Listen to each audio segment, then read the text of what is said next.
سلام زغبركم تخطاتلتي سينما السمراء على توزينا سبورت حزلكم قريبا لخو نمكتتالكم بخبري عدم زور الأولى عربي ثلاثة طري برابعي مدرخ قص إلو أبزا مدرخ دما تقادمتي 273.4 كيلومتر زرحقتا ناشكوا تقادمتي التربح وردر ما كايدوم أمودات عباي جوجلة أكيبا أبزا كيرتو قطبتا وردر إيطالياوي أبال إكس دي إس أستانا ماتيو ماليوسيلي نتنقداموت كلت مدرخات استعوت لنن نزا مدرخ ون كسلسا لعول قمت وهيبو زنبرة إيطالياوي جوناتان ميلان رتيعو نور الدروب 3 ساعات 3 دقيقة 43 كاليتن بمزام عود رابعي مدرخ زور الأولى خوينوم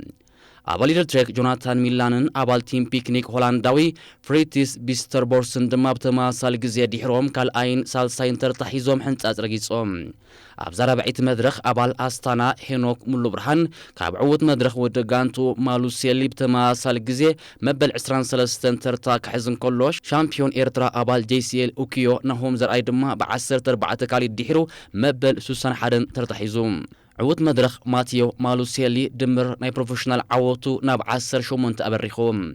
بز مسرت عود سالساي مدرخ يانيس فويسارد بعسر 3 ساعات 40 دقيقة 10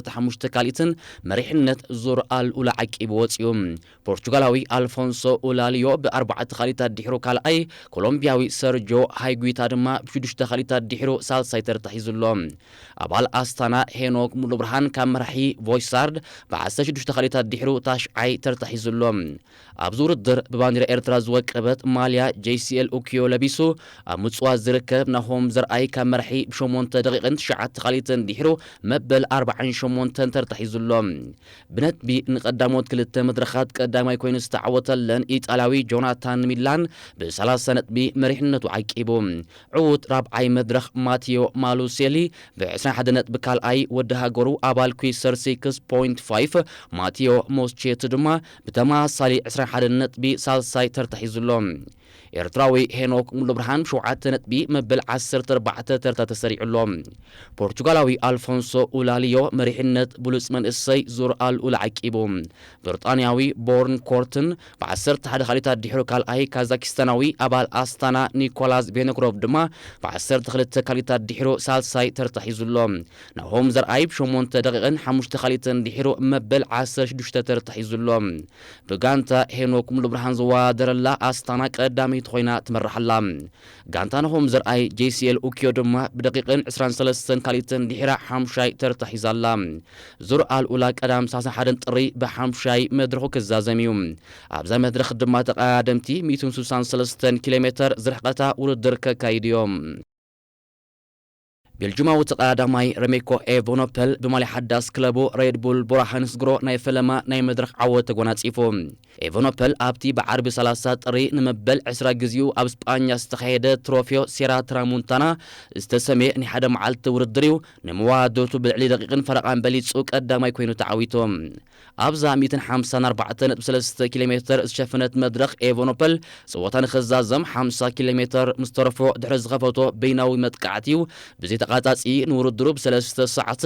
34 دقيقة 38 كاليتن بمزام قدامي كوينو حنصات رغيصوم برتغالاوي أبال UAE أنطونيو مورغادون أبال أستانا إيطالياوي كريستيان اسكارون دما بدقيقة 38 كاليتن دحروم كال أين سالساين ترتحيزوم بالجمعوي عوت ناي زور الدر إيفونوبل أب زور الدر معوات صعيبو 295 نا UCI نتبي كمزقبن كله دمر ناي بروفيشنال عوت دما نابسو سانشومونتن أبريخوم أبزور الدر ن5 كيلومتر بينو استقعزة إيفونوبل بقدس سولو ناي مدرخ عود كمزقب بقي عزولو نمبل 26 جزي أيوم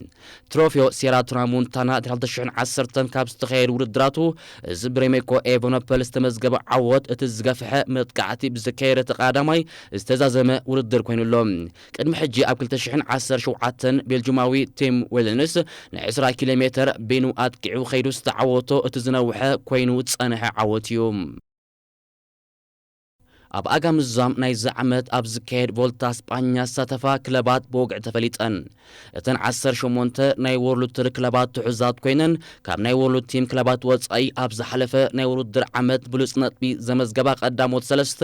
ናይ ፕሮ ቲም ክለባት ማለት ፒናሪሎ ኪሰር 6.5 ቱዶር ፕሮ ሳይክሊንግ ቲምን ኮፊድስን ህላውነተን ኣብ ቮልታ እስጳኛ ውሑስ ገይረን ኣለዋ ካብዚ ብተወሳኺ እዘን ሰለስተ ክለባት ኣብ ቶር ደ ፍራንስ ክሳተፋውን ፍቃድ ዝረኸባ ጋንታታት እየን ብዘይካዚ ኣካየቲ ቮልታ እስጳኛ ንክልተ ናይ እስጳኛ ጋንታታት ማለት ናይ መርሃው ቅዱስ ጋንታ ቡርጎስን ንኢኪፖ ኬርን ፌርማ ብዕድመ መሰረት ኣብ ውድድር ክሳተፋ ቀጠልያ መብራህቲ ወሊዕሎም ዝሓለፈ ዓመት ካብ ምስታፍ ቮልታ እስጳኛ ዝበኸረት ኢኪፖ ኬርን ፌርማ 2024 ዳግማይ ናብ ውድድር ተመሊሳ እዛ ጋንታ ኣብቲ ንመወዳእታ ግዜ ዝተወዳደረትሉ ቮልታ እስጳኛ ንሰለስተ ካብቶም 21 መድረኻት ከም ዝተዓወተትሎም ዝዝክር እዩ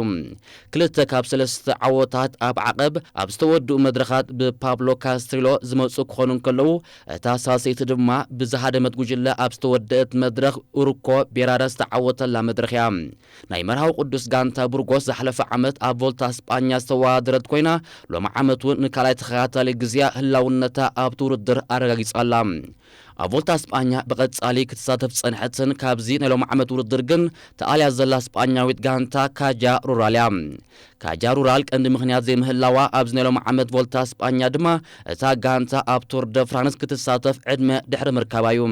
እዛ ጋንታ ናይ ፕሮ ቲም ከም ምዃና መጠን ኣብ ውሽጢ ሓፀርቲ መዓልትታት ክልተ ዓበይቲ ናይ ግራውንድ ቱር ውድድራት ከተካይድ ባጀታ እውን ዝፈቕደላ ኣይኮነን ስለዚ ድማ እዮም ኣዳለውቲ ቮልታ እስጳኛ እዛ ናይ ሃገሮም ጋንታ ኣብ ቶር ደ ፍራንስ ጥራይ ኣተኪራ ክትሰርሕ ካብ ዝብል ምኽንያት ካብ ናይ ዝዓመት ውድድራቶም ኣልዮም ኣለዉ ኣብ ተመሳሳሊ ዜና ኣዳለውቲ ቶር ደ ፍራንስ እውን ኣብቲ ሎሚ ዓመት ንመበል 113 ግዜኡ ዝካየድ ውድድር እሳተፋ ክለባት ኣቐዲሞም ወግዓዊ ገይሮም ከምዚ ኣቐድማ ቢሉ ዝተገልጸ ክለባት ቱዶር ኮፊድስን ፔናሪሎ ኪሰር 6.5ን ኣብ ዝሓለፈ ዓመተ ስፖርት ካብ ናይ ወርሉድ ቲም ክለባት ወጻኢ እተን ዝለዓለ ነጥቢ ዝነበረን ክለባት ብምዃነን ካብ ኣብ ቮልታ እስጳኛ ብተወሳኺ ኣብ ቶር ደ ፍራንስ እውን ክሳተፋ ፍቃድ ረኺበን ኣለዋ እስጳኛዊት ጋንታ ካጃ ሩራልን ፈረንሳዊት ጋንታ ቶታል ኤነርጂን ድማ እተን ብዋይልድ ካርድ ኣብ ቶር ደ ፍራንስ ክሳተፋ ዕድመ ዝተዋሃበን ጋንታታት እየን ሓንቲ ካብተን ብናይ ዕድመ ወይ ድማ ብዋይልድ ካርድ ኣብ ቶር ደ ፍራንስ ክሳተፋ ተተስፈየን ጸንሓ ጋንታታት ፈረንሳዊት ጋንታ ኡኒቤት ሮዝ ሮኬትስ እያ ኣብ 2023 ከም ጋንታ ዝቆመት እዛ ጋንታ ዝሓለፈ ዓመት እያ ናብ ደረጃ ናይ ፕሮ ቲም ጋንታ ዓብያ እዛ ጋንታ ኣብ ፈለማ ተበግሶኣ ብናይ ሆላንድ መንነት ዝተበገሰት ኮይና ኣብ መጻኢ ኣብ ቶር ደ ፍራንስ ናይ ምስታፍ ዕድላ ከተስፍሕ ካብ ዝነበራ ኩቱር ድሌት ድማ ኣብ ምጅማር 2025 መንነታ ናብ ፈረንሳ ቀይራ ምቕያር ናብ ፈረንሳዊ መንነት እውን ህላውነታ ኣብ ቶር ደ ፍራንስ ከውሕሰላ ኣይከኣለን ዩኒቤት ሮዝ ሮኬትስ ኣብ ቶር ደ ፍራንስ ናይ ዝዓመት ምስታፋ ርጉጽ ጌራ ድሕሪ ምውሳዳ መሳርዓ ብብሉጻት ተቐዳደምቲ ክትሃንጽ ጀሚራ ቅድሚ ሕጂ ኣብ ቶር ደ ፍራንስ ናይ መድረኽ ዕውት ዝነበረ ሆላንዳዊ ዲላን ግሪኖቬገን ፈረንሳዊ ቪክቶር ላፋይን ገለ ካብቶም ነዛ ጋንታ ኣብዚ ዓመት ስማ ከጸውዑ ኣብታ ጋንታ ፌርሞኦም ዘንበሩ ተቐዳደምቲ እዮም ካብዚ ብተወሳኺ እዛ ጋንታ ንጀርመናዊ ናይ ቅድም ክኢላ ናይ ሽኳ ተቐዳደምቲ ማርሰል ኪተል እውን ከም ኣሰልጣኒ ናይ ቅጽበታ ውድድር ናብ መሳርዓ መሊኣቱ እያ ዲላን ግሪኖቬገን ዋላ እኳ ዝሓለፈ ሰሙን ብማልያ ኡኒቤት ሮዝ ሮኬትስ ናይ ሓደ መዓልቲ ውድድር ክላሲካ ኮሚኒታ ቫለንሺያና እንተተዓወተሉ እዚ ግን ንኣዳለውቲ ቶር ደ ፍራንስ ኣኻሊ ነበረን ንቶታል ኤነርጂን ካጃ ሩራልን እዮም ናይ ዕድመ ወረቐት ልኢኾም ኣዳለውቲ ቶር ደ ፍራንስ ካብ ናይ ዝሓለፈ ዓመት ብክልተ ወርሒ ኣቐዲሞም እዮም ብዋይልድ ካርድ ኣብ ውድድሮም ዝሳተፋ ክለባት ብወግዒ ኣፍሊጦም ጋንታ ፒናሪሎ ኪሰር 6.5 ብብሪጣንያዊ መራሒኣ ቶም ፒድኮክ እናተቐለሰት ኣብ ታሪኻ ንፈለማ ግዜያ ኣብ ቶር ደ ፍራንስ ክትወዳደር እያ ስቴፋን ኩንግን ጁልያን ኣላፊሊፐን ድማ ብማልያ ቱዶር ኣብ ቶር ደ ፍራንስ ናይ ዝዓመት ዝረኣዩ ተቐዳደምቲ እዮም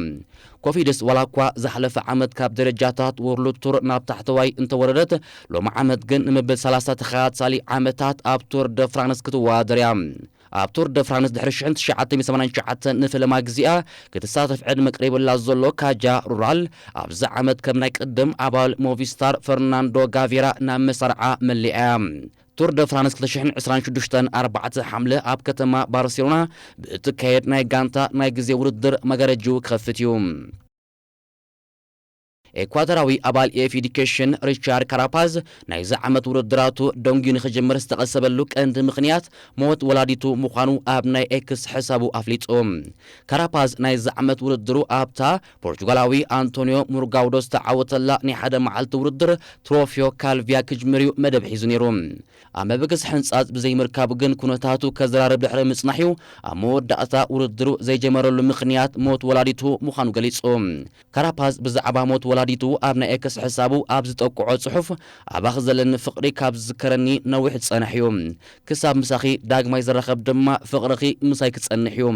የፍቅረኪ ኣደይ ክብል ልቢ ዝትንክፍ መልእኽቱ ጽሒፉ ማርከዝ ዝኸበርኩም ተኸታተልቲ ሲኔማ ሰመረ ናይ ሎም ትሕዝቶይ ኣብዚ ይዛዝም ብምክትታልኩም ኣዝየ መስግን ሰላም